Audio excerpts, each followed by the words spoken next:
I've been told by everybody up on this roof that they're all off the roof. I am on the roof of Exposure 4. Got fire through the roof of the fire building in the entire rear section. Now remember, given the Mayday, has he been accounted for? Okay. 610B. That was the Mayday. 610B. I'm here. We got a fire. 1.5-story, single-family dwelling. Fire shown from the second floor. Give me a second alarm on this. Coming up to the top floor. I got people hanging out the top floor windows with a baby. Commercial building. A lot of fire, a lot of smoke. Go ahead and strike a third alarm on my orders on this. Got people on the front fire escape here with windows vented below them. We need somebody up there. Yeah, let them know we got a job. I'm pulling up now. Second alarm, I got a 1-story single-family frame. Heavy fire showing from the attic. So we're using all hands. We got one line stretch, fire on the 4th floor, second line being stretched. Primary searches are underway. Welcome to our Fire Engineering Podcast, The Command Post. I'm Chief Rick Lasky, along with my best friend and buddy, Chief John Sulka, and we've got another great one for you today. John, well, first off, I know you got things going on there with snow and everything else right now. It is wintertime in New York, but I want to remind everybody before we get started about FDIC. FDIC International, again, is this year in April. We want to see you there. Take a look at FDIC.com for all the information that you need to register and for classes and everything else. As a reminder, don't wait too long for the workshops. The workshops fill up real quick. That's on the pre-conference workshops on Monday and Tuesday. John and I will be doing our Chief Officers Field Training Program on Monday. That's from 1:30 to 5:30. Make sure you sign up for it. It fills up. The past 2 years, it's filled up really quick. These are for, this particular class is for the battalion chiefs, battalion commanders, deputies, divisions, if you're running a shift, if you're running things at the firehouse, this is the program you want to sit through. We've got some great feedback from it, and it's kind of a sampling of what we do with our 2-day Chief Officers Field Training Program, aka the Battalion Chiefs Academy as well. But make sure you sign up early, folks. Again, for not just for us, for any of them, because the seats go fast for the workshops, and seating is limited for that. I'll be teaching for the Women in Fire that morning on Monday. I'll be teaching Sweating the Small Stuff, keeping your people safe and alive. That's another incredible organization that John and I have a lot of friends with, a lot of great people, a lot of great role models, a lot of great mentors. On Friday, we'll be doing a 3 Degrees of Mayday from 8:30 to 10:15. You don't want to miss that one. Again, hour 45-minute breakout session. Just show up. Again, last year, room filled up. They had to bring in extra chairs, and then after that, that's all they could do. And then, John, you and I are going to be joining Chief Bobby Halton, Captain Bill Gusson, and Chief John Norman Wednesday for After Hours, which originally started as Bruno and Brennan Unplugged. And then when we lost Chief Tom Brennan, our good friend, when Tom passed, it was, John Norman joined Chief Brunacini, and then it's just kind of progressed. So we lost, again, sadly, this has been going on, folks, for, golly, since 1996. We've been doing the Bruno and Brennan's Unplugged. That format, we lost Chief Brunacini, God rest his soul. So we kind of changed the format, and it's just going to be the 5 of us up there, John, just talking and doing our thing, man. Shooting the breeze with some of the all-stars, which is great, and some funny guys, and some, of course, everybody's bright, everybody's into the job, everybody's got, you know what's great about this group? The very variable and varied experience level of all the different guys up there. So John Norman and I from FDNY, we have a similar background. But everybody else, if you start looking at all the other people up on the stage, and John and I even have different roads that we follow on the FDNY. So I think the audience, anybody that attends is going to find it pretty interesting, because all five of us are not going to agree on any one topic 100%. Of course, now and then we might, but there's some pretty diverse ideas and perceptions and perspectives out there. Well, you said it. You got Captain Bill Gusson from Miami-Dade, and Billy is originally a Southsider. His dad was on the Chicago Fire Department. Bill was there till he moved to Florida, and he's got 40 plus years with them. In fact, John, Bill received his department's Lifetime Achievement Award, which was pretty cool. Bill, another, you and I both talked about how much we would have loved riding for that guy, riding backwards for Bill Gustin. Like you said, you worked with John Norman. You rode Rescue 3 together, and both of you have volleys for a long time. FDNY, busiest companies. A very storied career with the FDNY. Bobby, almost 30 years with Albuquerque, and then Chief and Coppell, and obviously our boss at Fire Engineering and FDIC, and then me doing my thing. So that, and what I like, John, it's just like when we used to do Issues and Challenges with Bobby. There's no script. It's just like you said, just us talking. Like this show. Well, so folks, that's it, man. Catch it. And we're there all week. If you don't see us in a classroom, or if we're not sitting in a class learning or evaluating the class, we'll be in the Fire Engineering book and video booth signing. That's kind of our hangout deal. It's a real good place to rally there, kind of at the T intersection, John. I know we'll stop by the Columbia Southern University booth, one of our favorite groups of people. But we hope to see you at FDIC. As always, we've got some great classes coming up. I know I post them on anything that John and I do together that's open to the general public. I post on my Pride and Ownership website calendar, so check that out. And if you're looking again to host any of our classes, give us a shout. Or if you're looking to host a Company Officer Academy with us or with CSU, as well as our Chief Officers Field Training Academy, same thing. Give us a shout. Reach out to us, and we'll get you all lined out with who you need to get a hold of. So, hey, John, we've got a sponsor once again for our shows. There's been some people in the past that have stepped up to sponsor these great programs that they do all week long with Fire Engineering. The podcasts are just raging off the chart with the hits. People are loving the podcast, and everybody's doing all week long. But folks, tonight's show is being sponsored by MSA, and they have always, and I say always, and John will say this as well, been there for us. To check out the latest from MSA, go to msafire.com, and they've got some of the things, John, as of late, being able to create, we've said it for years, an air pack that you can actually track firefighters with, all the technology kind of wrapped into one. If the military's always had this stuff like for decades ahead of us, and we always get it late, but it's nice seeing everything they're doing for us. MSA, again, has always been there for us, and we thank them again for stepping up and sponsoring all these shows. But John, you and I were talking, and go ahead, buddy. Do you have something? No. Nope. Okay. You and I were talking earlier. In fact, this is something we talk about in our classes a lot, and it has to do with loyalty.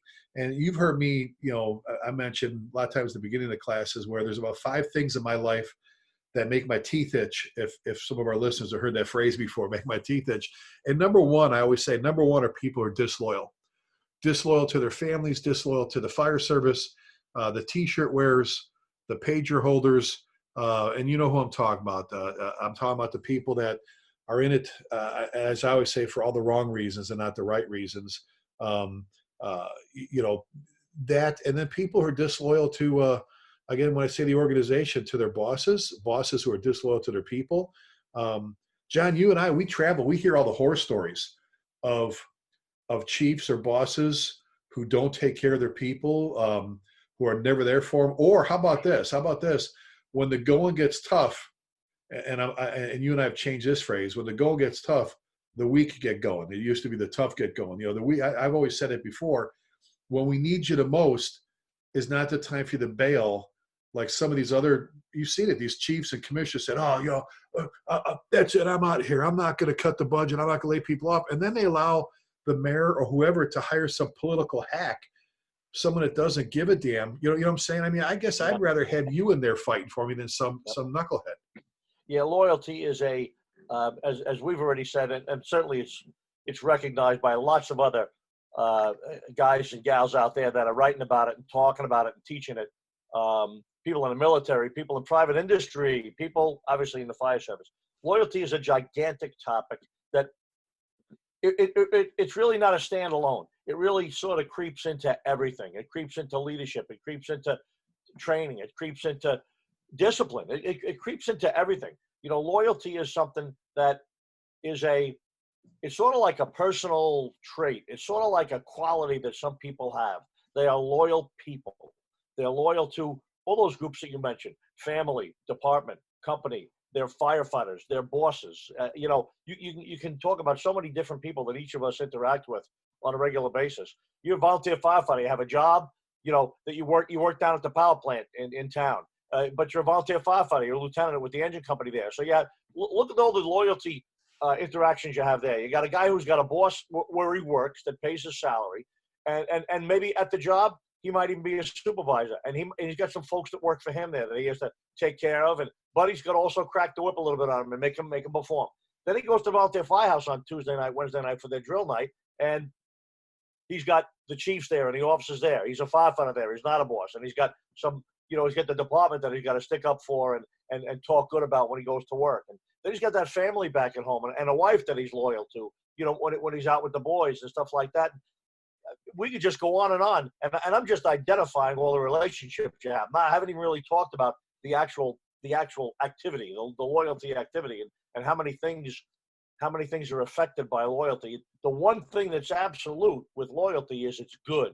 It's a great quality that if you have it, if you've got it in you, if you're a loyal person, you are going to be successful. You are going to be a leader. People are going to follow you. People are going to, respect you. It's just a great seed to plant in young firefighters and young people anywhere. Yeah. Well, and I think it all starts, and you hit on this already, is, how you are as a person, your core values, your person. We talk a lot about core values in class, but how, your personal core values. I've always lived, for the longest time, I should say, by those three words: pride, honor, and integrity. And again, I'm not talking about the word pride associated with arrogance, I'm talking about the pride associated with ownership. And honor, being that person of honor, that we've talked about in class a bunch of times, and being a person of integrity. And John, you and I have talked about this a bunch of times. When we talk about integrity, a lot of people associate integrity solely with that word, honesty. And I agree with that to about 80% of that definition. I think the rest of it, if you took a shovel and dug down to the bottom and you hit digging down to the bottom of integrity, and think you hit bedrock, you hit honesty. How honest of a person are you with how you live your life? But then as you climb out of there, it's again back to what builds your character is how you treat people, how you treat life, how you live your life, what kind of person are you. We use a couple lines from Saving Private Ryan a couple great leadership lessons in there. And at the very end, where Private Ryan, if you will, when he's the elder, standing with his wife and his children, back overseas, revisiting, the grave sites, and stand above his captain's, grave. And he asked her, have I lived a good life? Am I a good man? And, it's kind of one of those things that you go, okay, here you are, you're kind of at the end of things, you've lived your life. Now all of a sudden you're dealing with the consequences of your actions and how you've treated people, how you've treated the job, how you've treated the people we serve. Are they a nuisance to you? Or, do you realize that people out there having their own problems and may not seem like a big deal to us, but it truly is about starting off with how you live your life. We've said it before. You can't be half honest. You can't be half pregnant. You can't pick and choose when you're going to be an honest person. You're either an honest person, a good person, and it goes to either loyal or you're not loyal. And right. And these things that we're talking about, these traits, of honesty and loyalty and integrity and respect, and when you are a loyal person, and all the subgroups that come along with that. Obviously, as we said, loyalty is not a single issue or a single trait. But when you're a loyal person and you have all those other great traits along with them in you, if you're that kind of a guy or gal, what happens is you get attracted to, and those people get attracted to you that are similar, that are loyal and honest and hardworking people. So what happens is if you are good, if you are loyal, if you are honest, if you have a lot of integrity, then you end up sort of hanging with the same group of people or very similar people to you. So the rewards are almost, you don't get the reward at the end. I mean, obviously there's a reward at the end, right? But but you don't get the reward at the end. You get the reward while you're living, while you're working, while you're riding on the rig, while you're studying for promotion, because the people that start to group around you and hang around you, and you and I both know this is true. We both have friends and buddies and bosses and people that we love, mentors that we just love, that we keep mentioning on all our shows for all these years, right? And the reason we love them and mention them all the time is because we feel just like them. And I always mention Joe Callan, and we mention Tom Brennan all the time, and Skip, and I mean, all these people are great people. That's the reward. The reward is, man, when you are good, when you are wholesome, when you are loyal, when you have integrity, you are going to be surrounded with people just like that. And of course, all you got to do is watch live PD or cops shows, and you can see that the dirtbags out there, the people that have no respect and have no loyalty, you see who they end up with in a car getting pulled over. You see who they end up in a vacant building with, and like people, birds of a feather flock together, man. That's an old saying. They didn't make it up because it's fake. They made it up because it's true. So the reward is immediate. You get good bosses in a fire company. You get a great fire chief.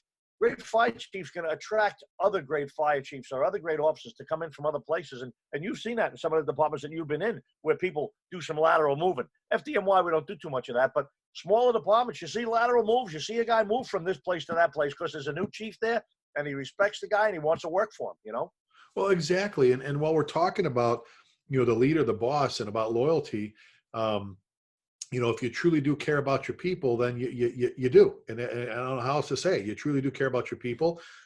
We've said it before. I think the common theme, I know in the Company Officer Academy, I tell them on day one, I go, when John gets here, you're going to hear me say it all day long. You're going to hear him say it over and over again, that it's always about your people. Your people come first.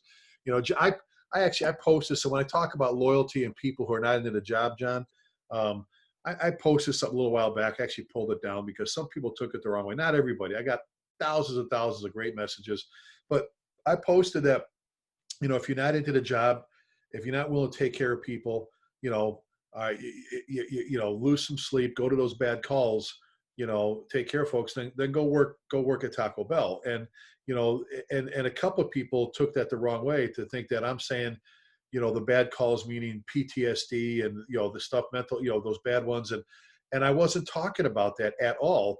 You and I both, well, and I disagree. You should not have taken it down. You should have just wrote back to those people and say, listen, read it again. That's not what I'm talking about. But 2 sentences, read it again. That's not what I'm talking about, period. And move on, because the great majority of the people that read those that you posted all agreed and chimed right in. And it's a great message. It's a great message. It was. And I just, and I replied to a few of the people, and I just was like, you misread it. I would never, ever knock anybody going through a mental health. In fact, I'm a big advocate of mental health awareness and working with those with the whole PTSD.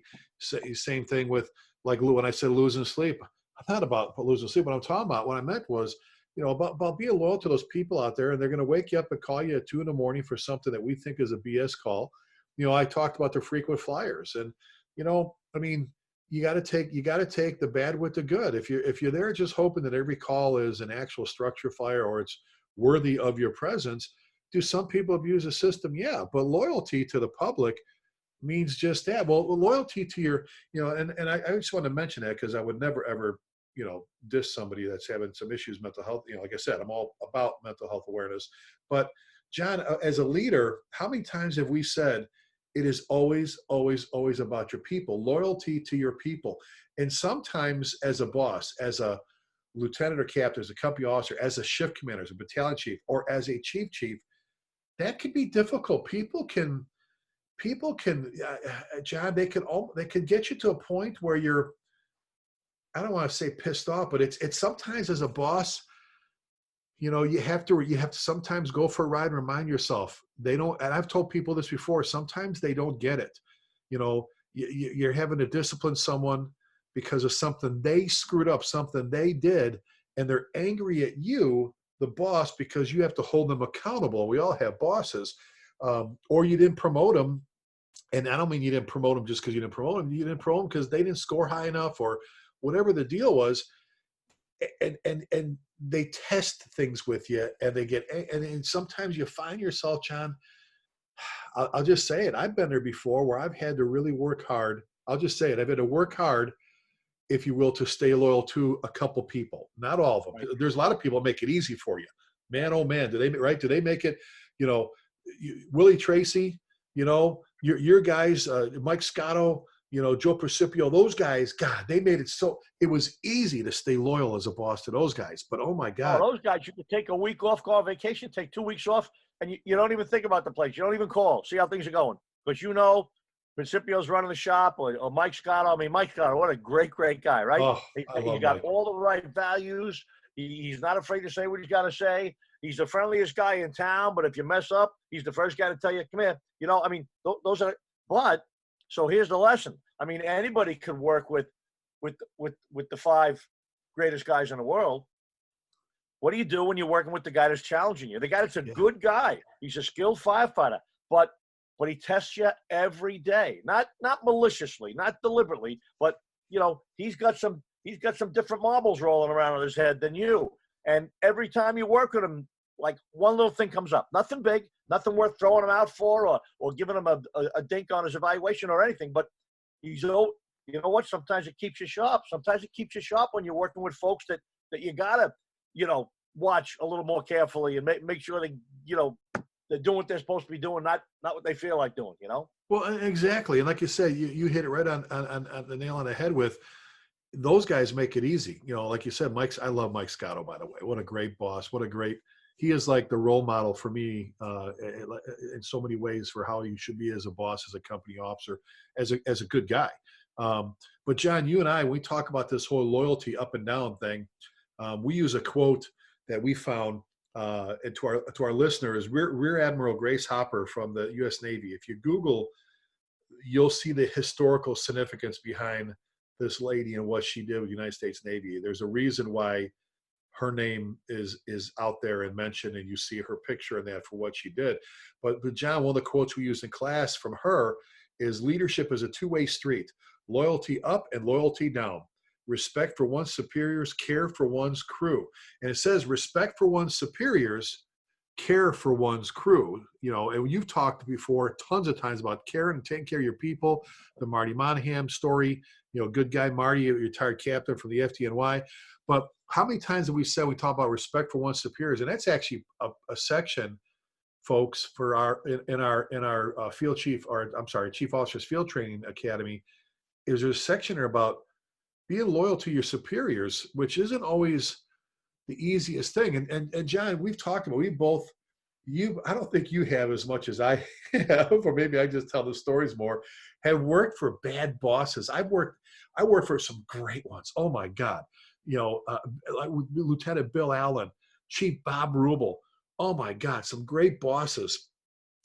But I worked for a couple. I worked for one freaking knucklehead as worst fire chief I've ever been around in my life. And the bottom line is, we've said it, at the end of the day, he's still the chief. And what's the phrase? You don't have to respect the person, but you have to respect the rank. As hard as that is, right? Sometimes you have to. Absolutely. And listen, everybody in the world has worked for an imbecile. Everybody's worked for a guy or a gal that maybe one rank beyond their real capabilities, that were one rank above their heads and just really couldn't handle a job. Everybody's worked for somebody that really wasn't qualified, that just slipped through the cracks, or maybe had the right answers or read the right book or whatever it is. We can run a whole show on that.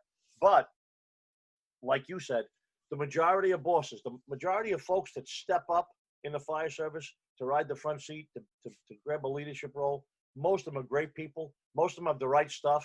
Most of them have great history, great experiences. Most of them have worked for great bosses. And we've talked about this in our Company Officer Academy class and our Chief Officer class, all our training classes and our leadership classes. Wherever talking to bosses, and firefighters as well, we tell them, you know what?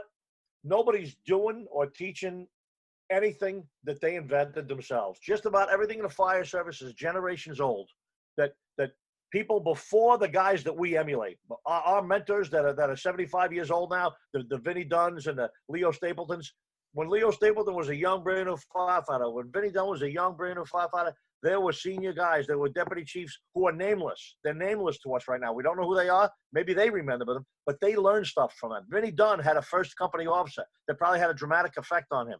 And now Vinnie Dunn is one of the, one of the columns, one of the pillars in the fire service, and we're learning stuff from him, and it gets passed on and passed on and passed on. So even some of the great lessons that you and I are out there preaching about, obviously we didn't invent this stuff, but we picked it up from our great bosses, and that's what I keep telling the folks that I'm talking to, and the people that we're training, and the people that we go and visit with and have dinner with at the firehouse. We tell them, you know what? When you're learning something good from your boss, he probably learned it from his boss, and your obligation is to pass it on, is to make sure the next generation gets some of that good stuff, and maybe weed out the stuff that's getting old or isn't as useful anymore. Well, and you're right. We're together right now, and I'm looking over your shoulder at your Rescue 3 plaque. And every time I think of you in Rescue 3, I think of Jay Jonas riding backwards with you, John Norman. I think of Pete Lund, your lieutenant, one of the lieutenants, but you're one of your favorites. You talk about a guy, taking care of his people, a good boss, right? Could stand you on your head when you needed it. But a great boss. I'm thinking, so, and I guess, John, and we talked about this, and this is what happened in my case. I had a boss that pushed me to the point where I didn't give a damn. And there's a phrase that's out there that a lot of people throw on, which I love. It gets posted on social media a lot, but never push a loyal person to the point where they no longer give a damn. And I allowed someone else to reach into my heart and steal my passion for this great job, to the point where I didn't want to go to work. And it took one of my mentors, John, and you've heard me talk about Chief Tom Freeman. He's a chief in Elmhurst, Illinois now, 26 years with Lyle Woodridge, a fellow South Sider from Chicago. Tom's the one that kind of did that whole, Rick, I never took you for, you're kind of a big guy, I never took you for a weakling. And I'm like, that's because I'm not a weakling. He goes, no, you are a weakling. He goes, I go, no, I'm not. You better explain this. And he goes, I've met thousands of firefighters, and I've never met one that would allow some bad guy to break into their house, steal from them, break in their house where their wife or husband and kids are at home, or break into their Ford F-1000 pickup truck parked in a firehouse. We want that bad guy, arrested, prosecuted, and thrown in jail. But you let some mutt reach into your heart and steal your passion about this job. You don't ever let anybody do that to you. And I did. I let a bad boss who never would ever, I don't think he's ever heard the word loyalty, push me to a point where for a while I didn't give a damn. And I'm kind of ashamed I was allowed, John, to get there. But it's one of those life's lessons that has made me fight harder to be the opposite of that, to never get into that, never sink into that hole again where I let someone else, especially a boss, say, I guess loyalty to me means you're kind of, I thought your job as a boss, you're the morale siren. You're the controller of the morale siren. You're the one that's supposed to be cranking the morale siren and keeping people dialed in. And, let people have their moments. Let people have their little pity parties. Let people have their ups and downs. But you're keeping the crew together on the ship, and you're sailing, across the ocean, keeping them working and keeping everything going. So we're not spinning around in circles in the water. So I guess that's that. We've talked about that a million times. You're not in the front seat to beep the horn, right? And when it comes to being a good, loyal boss, loyalty, and we're trying to stick on that loyalty concept here. Loyalty is an important ingredient to being a great boss and a great leader. Leadership is again, we have programs and lectures and podcasts before on leadership. Leadership is another gigantic topic that has so many different ingredients and different elements for different people. I remember writing an article a year or two ago about the leadership arenas, the different leadership arena that we're each in. In other words, you're a company officer. You got one set of skills and abilities that you display when you're talking to your captain or maybe your battalion chief at a box or at an administrative function. And then you've got a separate leadership arena that you're performing in. When you're in the kitchen with your firefighters, or when you're on the training ground with a couple of guys in a couple of companies, and you're showing them stuff or teaching them stuff or evaluating them. So loyalty is the same thing. Loyalty is not, obviously it's a two-way street, but it's even more than a two-way street. It's really sort of like a highway, because there's all different lanes on that street. There's loyalty to your bosses. There's loyalty to the department. There's loyalty to the boss that you really don't like and really doesn't deserve it, but he has to get it anyway. And then there's loyalty to that boss that you would walk on water for. Then there's loyalty to the folks that work for you. If you're a company officer like an EFDNY, you may be a captain. You get 3 lieutenants. You're an officer that supervises other officers, junior officers, and you got to be loyal to them. They've got to be loyal to you. So, I remember doing that. I remember being somewhere as a firefighter and knowing what the captain wanted, and the firefighters expressing some different desires. And I had to tell them, that's not what we're doing around here, guys. You know that. Don't even ask that question. Now, I didn't say, no, we're not doing it because the captain don't want it. And you got to be careful how you address everything, because you don't want to look like you're just, carrying the captain's bags. But on the other hand, there's some loyalty there that can't be violated, And then you get firefighters who are the people that are working real hard for you, coming in every day, putting it on the line, crawling through fire with you. You gotta go a little extra for them too. And sometimes, and I've done it. I don't know who else has done it. I've done it. I've stretched a couple of rules. I've bent a couple of rules. I've given some people a little bit of a break on some things because they were really good to me and really loyal to me and worked really hard for me. And all right, we're gonna do that today, but don't ask me again, guys. And I'm just being honest about it. And I don't know. I do know people that would never do that, but I know plenty of people that have done it. So loyalty there's degrees of loyalty too. Nothing is open and closed, 100% or 0. There's a lot of degrees of things in between as well.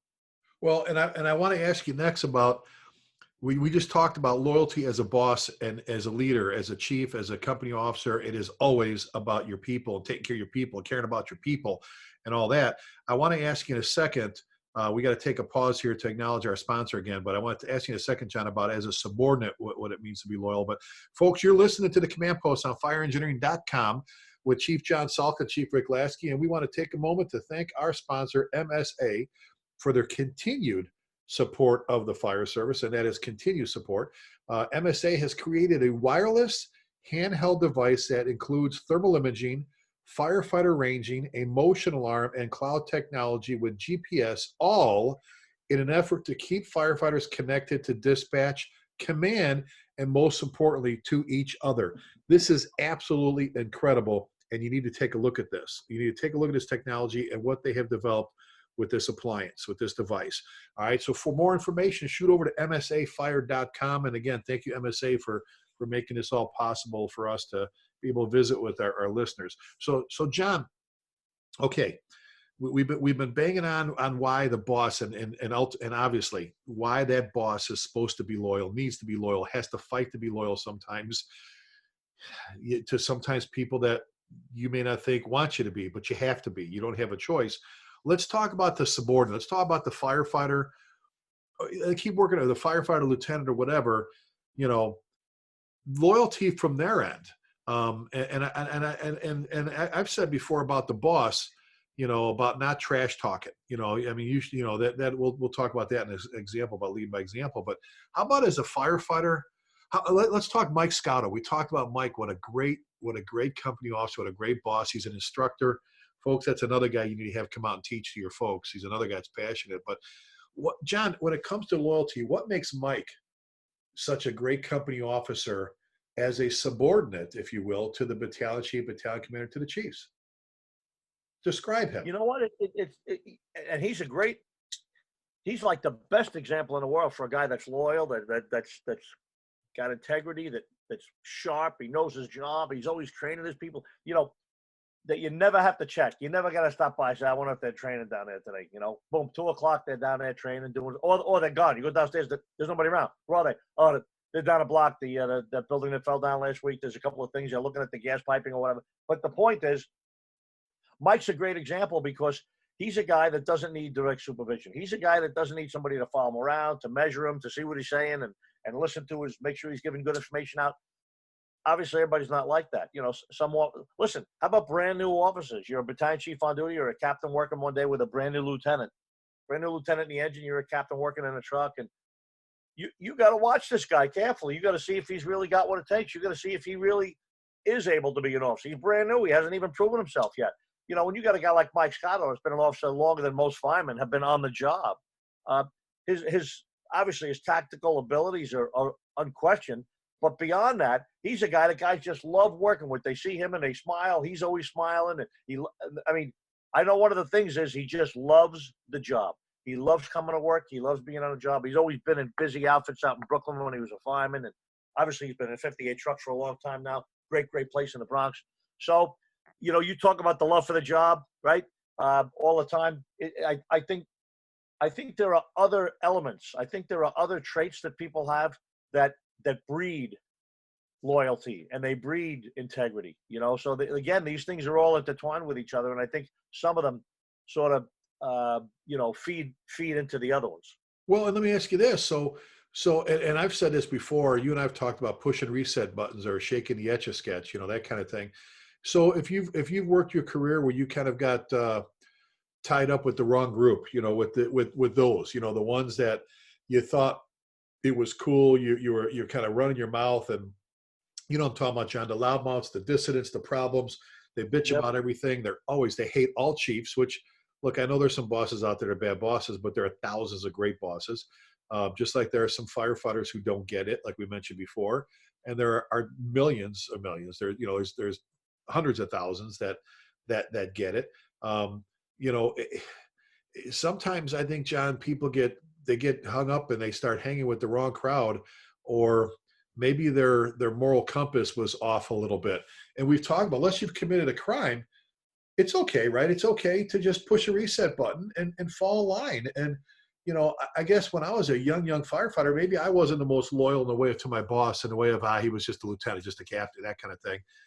And with maturity, you end up realizing that everybody's got a job to do. And, I've said it before, John, when you talk to young firefighters, when you get to be a boss, who do you want working for you? Do you want the problem child, or do you want the Mike Scottos? Do you want, the Gary Apples, who's a captain now, been a captain for a while for Louisville?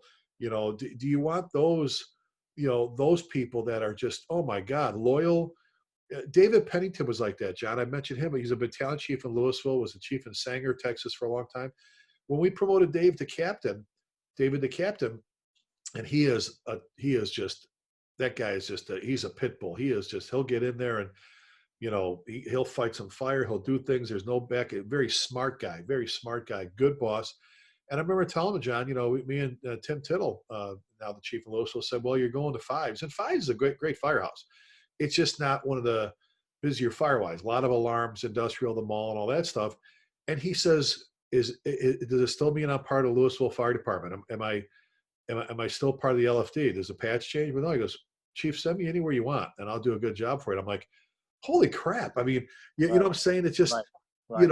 Those kinds of guys and gals that sometimes, you almost turn to and go, I don't want to call them your favorites, but your go-to guys. Those are the guys and gals you go to that don't bitch. And anybody can jump up and do the fun stuff, right?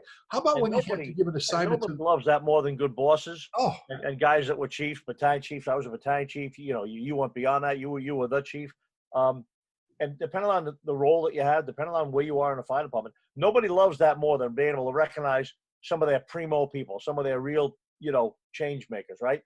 But reality is that's not everybody. And I forget what the percentage is. They talk about the percentage of people that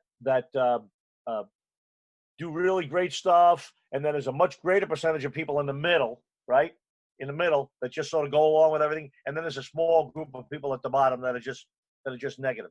I can't remember the exact quote for what it is, but you know what I'm saying? They talk about like the 3 or 4% of the top of the people that are just the best. They're always doing something, and they're great to have. You know what? We'd all love to have 20% of them or 30%, but most of us have that same thing. A small group of people that do anything, anytime for everybody with a smile and come in early and go home late. Then you got the 60% of the people in the middle that come in and do their job, and they're not late, and they're not nasty, but they don't start a drill if there's no officer around, and they don't maybe guide the Toby if it's not really part of their job. And then you get the people at the end that are just coming in to collect a paycheck and a pension, right? We'd all love to have the 60%, be more active, but that's not reality. Reality is people are people, and a lot of people are average. A lot of firefighters are average, good average firefighters. They know their job. They come to work. They're a pleasure to work with, but they're not all-stars. You know what? So, like, we used to talk, and we used to say in a lot of our classes, oh, the wrong people are here, right? We go to a class, and people come up to us and say, oh, the wrong people are here, chiefs. You know what? All the guys in this class are all into it. They're paying their own way here. We got guys back at the firehouse that aren't here that should be here. And we told them, you're wrong. The wrong people aren't here.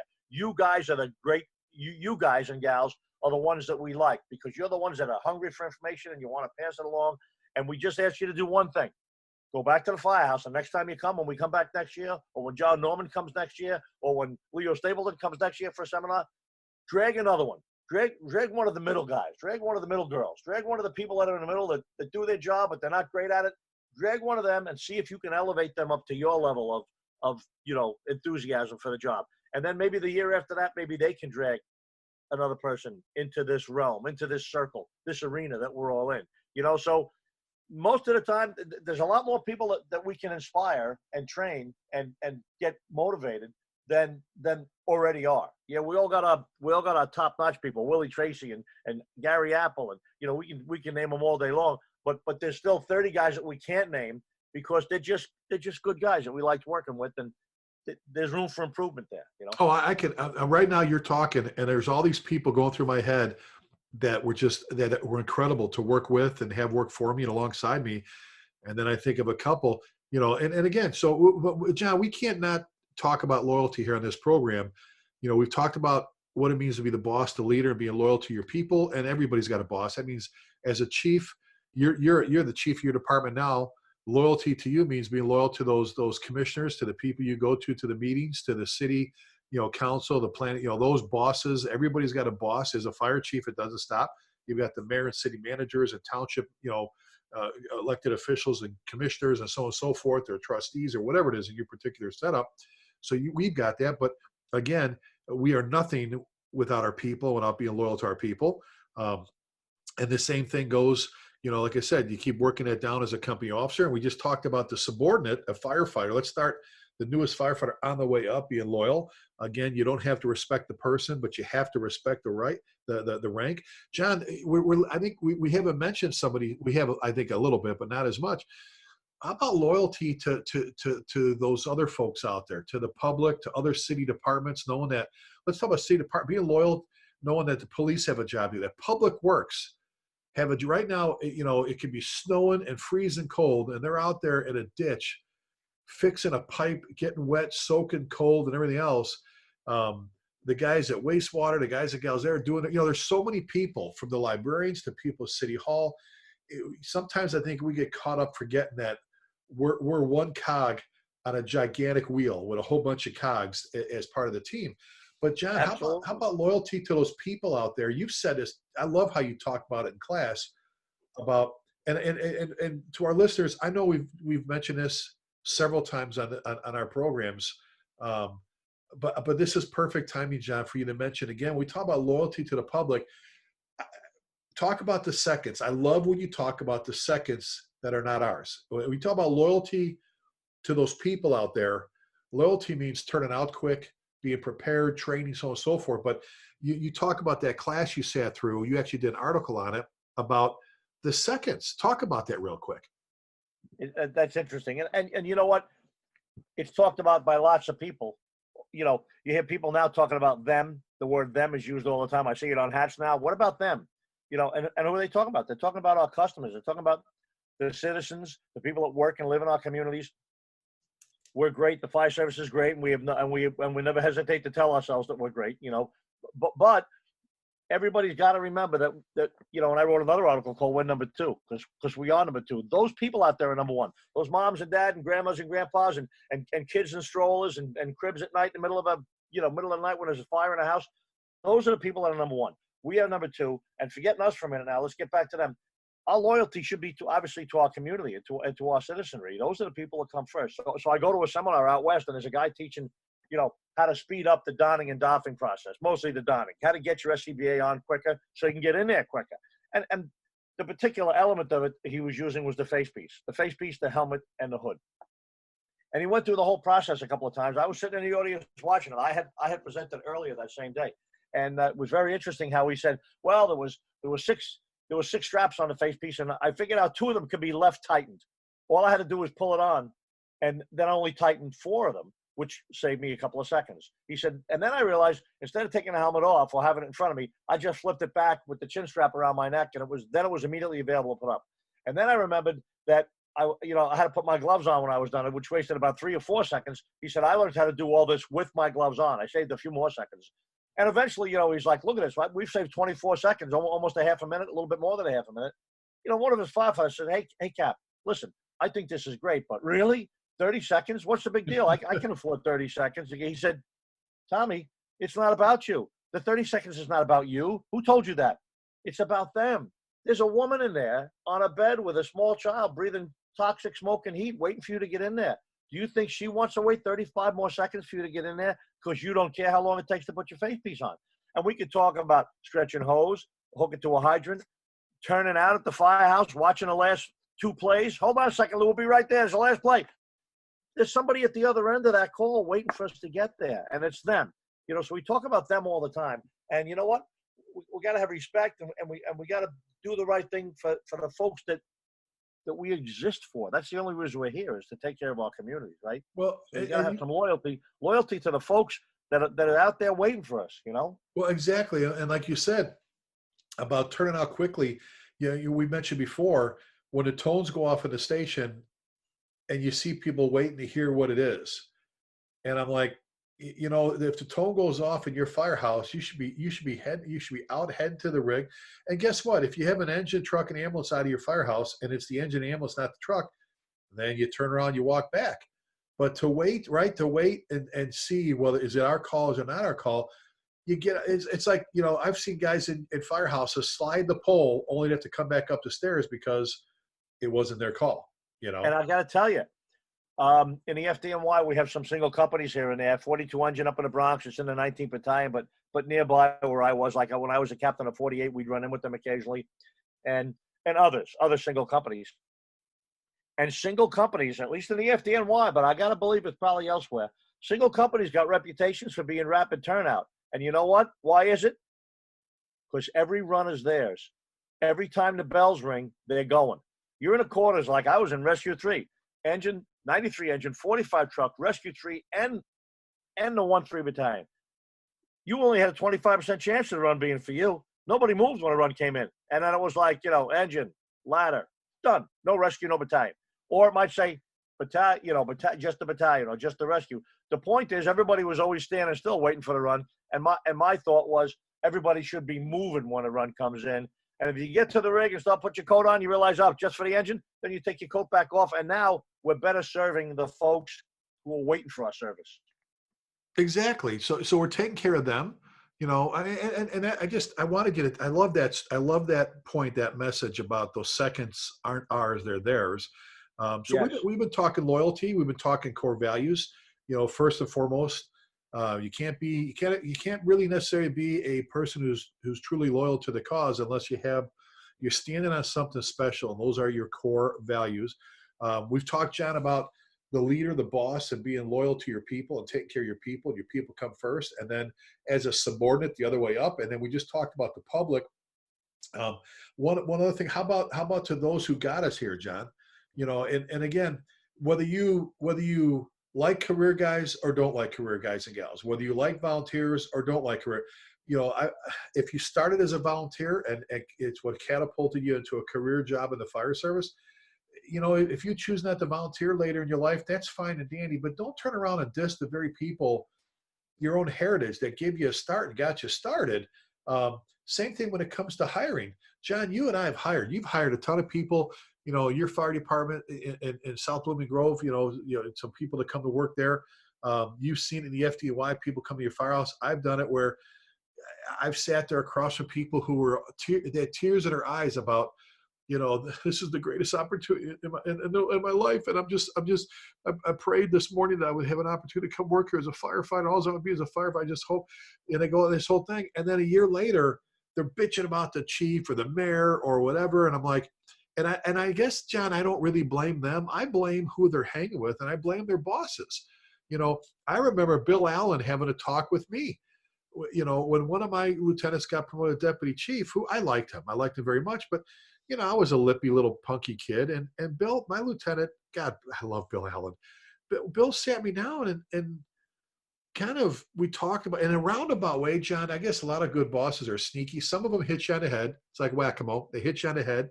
And some have a sneaky way of giving you a lesson, providing you with a lesson that at the time they're just talking, you don't get it, and then you go, holy crap, all right. You walk away, or a year later you go, okay, I get it now. So I think sometimes we got to remember we need to be loyal to those who got us here, who gave us the opportunity. If you sit across from a chief or some commissioners or a panel, an early panel, and you're dying and begging for that job, and all that, when you get there, how about bring something to the table, bring some loyalty to the table. And if you don't like how things are going, if you don't like how things are, then work to change it. And if that means that means nothing more than you have to work your ass off to get promoted one day so you can have a say, so you can do something, then do that. Work your ass off to have an impact. But don't be a problem. Don't contribute to the, worry about the things you can fix, not the things you can't. And I think sometimes, How many times have we said that? Oh. How many times have we said that? Don't worry about the whole fire department. Don't worry about the whole FDNY. Don't worry about the whole American Fire Service. I say it all the time, and I firmly believe it. I say it all the time when I'm talking about firefighter fatalities. Please don't worry about how many firefighters die in the line of duty every year in the United States. Worry about how many firefighters die in the United States in your fire department, in your company, on your shift. That's what you should be worried about. Right. Not the whole country. Oh, it went up 10% last year. I don't want to say I don't care because they're all tragic. They're all tragic line of duty deaths. But you should be worried about the things you can control, which is your shift. Your 3 people riding on your little fire engine there, Oh, absolutely. So John, as we're kind of wrapping things up here, we've been talking about loyalty. We talk about when it is hard to be loyal. Probably the best advice is when it's hard to be loyal, stay loyal. When it's hard to be loyal, fight even. Right? It's even more important to be loyal, because I think, John, it's like telling a lie.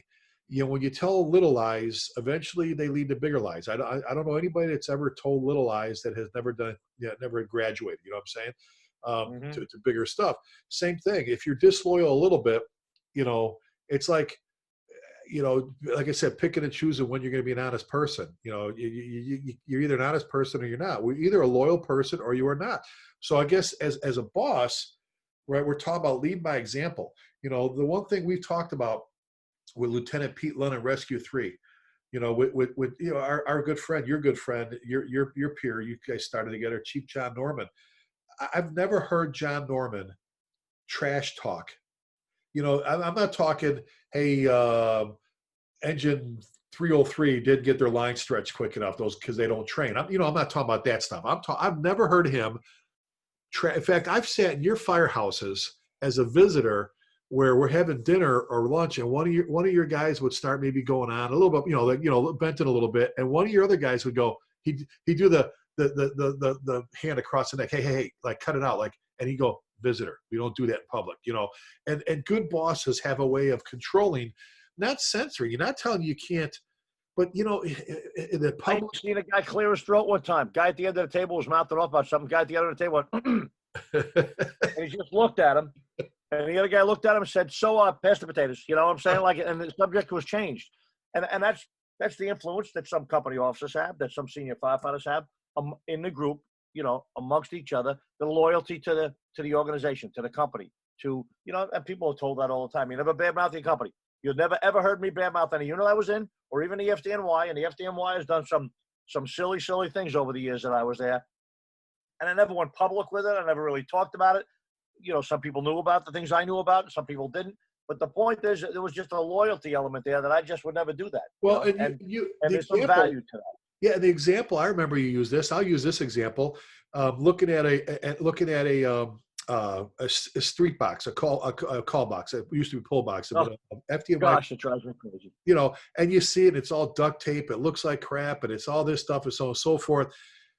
And you said, you go, oh God, it drives me crazy when I see those things like that. But you would never say it in class. You would never right. Go, yeah, well, here's a picture. You would never put a picture up like some instructors do and go, see this?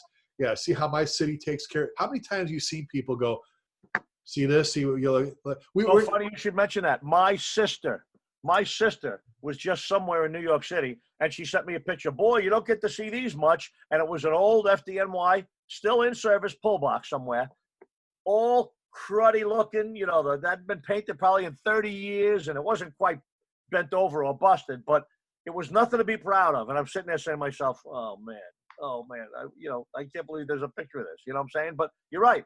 And there's no benefit to bitching or complaining about stuff, especially in your own organization. If you really feel that strongly about it, then work internally and try and correct whatever it is you're not happy with. Exactly. And you and I were talking about it the other day about 75-foot length ladders, area ladders versus 100. And John, I remember going to work at a place. So I was a battalion chief and an assistant chief in Darien Woodridge, southwest side of Chicago. And I remember they had a 75-foot ladder to this one firehouse. And one of the firefighters, we were talking. He goes, "Oh, I'm walking around." He goes, "Oh, did you see our imitation ladder truck?" And he goes, and because it had a 75-foot ladder. And I said, "Look, I understand what you're trying to do, but and I'll go be honest, no disrespect, but that really doesn't impress me. You know what would impress me? What impressed me is that if you said, 'Look, Chief, I know you're looking at that ladder, and you can see there's only 3 sections, it's only a 75-footer, but let me tell you, you give me a building in town, give me any building in town, and I'll tell you where I have to park that, where I have to spot that to hit the roof. You just give me a building." That, you're right. I'd rather hear that than the bitching about. It's so easy to get caught up bitching and nitpicking all this stuff about whatever.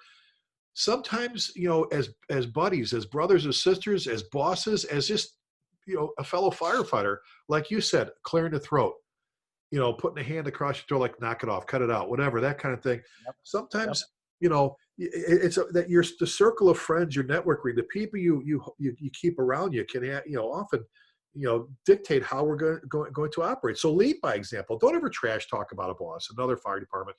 If you do, go find a buddy, get off over in a corner and say, "Look, I just have to vent about this." But you don't do it in front of everybody. I think, John, nobody shows up at your volunteer firehouse. Nobody shows up at a career place and wants to hear all the negative crap. I really don't think, Right. I think some people get caught up in it, but I think So the true. majority of the fire service, they just, they love being firefighters. They love showing up for drill night or meeting nights. They love showing up for shift. The last thing they want to hear or have you do is suck the energy out of the atmosphere. So anyway, I think loyalty goes much further than just in the firehouse. And is it hard? Absolutely. Sometimes it is hard. And that's where I think the good guys and gals, John, shine. The Mike Scottos, the Joe Precipio, the Willie Tracys, the Gary Apples, the Jerry Wells, the Taryn Moores, the Kenny Gabriels, the Tom Gripes. I mean, I can go. And we can go on and on. Oh my God. There are so many great examples of how you should conduct yourself in the fire service. So that's it. But hey, any closing remarks for our listeners, bud? Not just keep your eyes open and your ears open, and always trying to learn something new every day. Perfect. Well, folks, hey, you've been listening to the Command Post on fireengineering.com, our podcast with Chief John Salka, Chief Rick Lasky. And as we close things out, we want to once again thank our sponsor, MSA, for their support and making these all possible. You can always, like I said, nightly, weekly, there are some great shows, some great podcasts right here at fireengineering.com. Don't miss them, man. I'm telling you, some great people.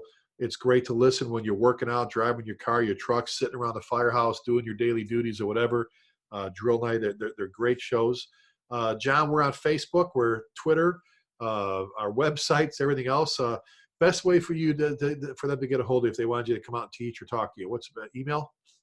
ChiefJohnSalka@gmail.com. And I'm Chief Lasky at gmail.com. So, hey, in closing, all right, we always ask you to please keep the men and women serving our armed forces in your thoughts and prayers.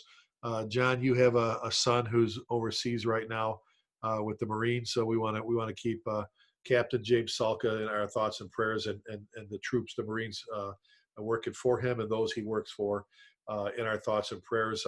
We also want to remind you to keep our brothers and sisters and our law enforcement family in your thoughts. They're going through some rough times right now. But and remember, never forgetting means never forgetting. Be safe. God bless you, and thanks for tuning in. And you can catch us right here at fireengineering.com plenty of times, and we'd love to hear back from you. Be safe and take care.